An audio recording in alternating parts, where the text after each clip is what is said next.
filtro limpio, caja vacía,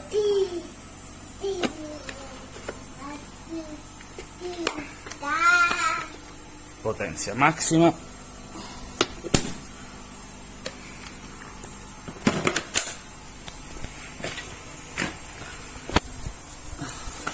migas y basura,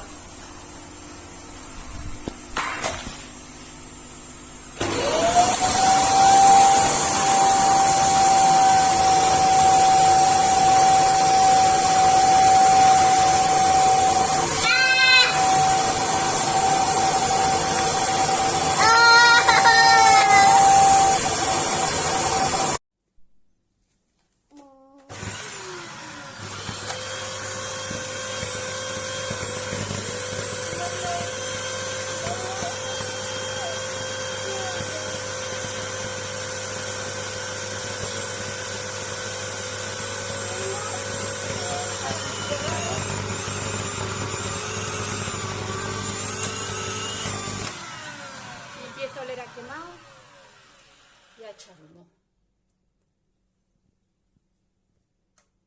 Así. Con un ratito que está encendido. Se calienta y empieza a echar humo. Parece que fuese a explotar. Huele a quemado.